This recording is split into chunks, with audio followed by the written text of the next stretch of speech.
Hi, welcome back to our ongoing series about the Great Resignation. And today is our first strategy element, and this is an organizational strategy. And I've got to tell you, this one has got to be a mantra for us. Mantra for us as organizations, a mantra for us as individual leaders, and that word strategy is flexibility. You know, I got to tell you, if the last couple of years haven't taught us anything, it certainly has to be how to be nimble and flexible to changing demands and changing environments that exist out there. And if we're going to really tackle the issues associated with the Great Resignation and the numbers of people that are leaving work, flexibility has to be first and foremost. So let's talk about what that means. First thing is, we've all heard it. If your people have the ability to work from home, and if they are desirous of doing so, let them. You know what? If we can accommodate that, if we know that they are being productive, if we know that they're, and boy, I tell you what, there's a lot of studies out there that show that they're actually being more productive. If we can allow that, and if we can make that happen for them, if they're in a not customer facing or a virtual customer facing kind of environment, let them work at home. Let's help them do that. Don't just haul them back into the workplace because that's what a workplace is supposed to look like, or because you have sunk cost in a lease of a building. That's going to ensure you're going to have more people leave. Some of the numbers that we've seen early are telling us that a lot of the folks that have left, at least in the first bubble, the fall of 21 bubble, were to find employment that allowed them the flexibility to work at home.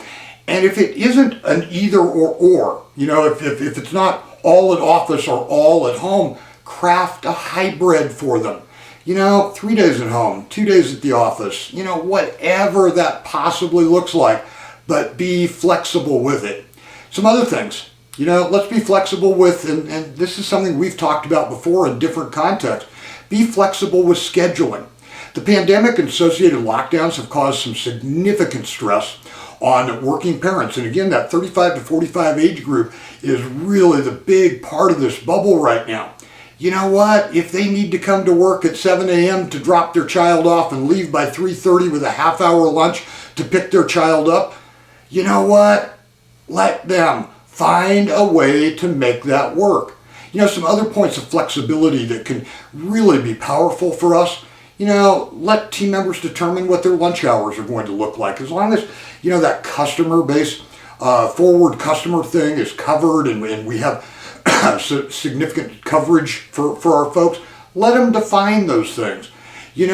Stay within the rules of the law, but if they want to take a half-hour lunch or if they want to carve it up into different spots, let them do it. But flexibility, it really, really becomes key. One other point of flexibility I'd like to point out, and it's about something we'll talk about a bit later too, about some kind of arcane procedures and processes that don't help us out. If your organization has a dress code, and if there's no real reason for that dress code, if there's no reason, forward-facing, very super professional environment, take a look at that and be flexible. If your back office team, if your back of the house team doesn't have to dress in a certain way, be flexible and let them be comfortable. Again, the big mantra for battling the Great Resignation and the associated loss of team members associated with it, be flexible.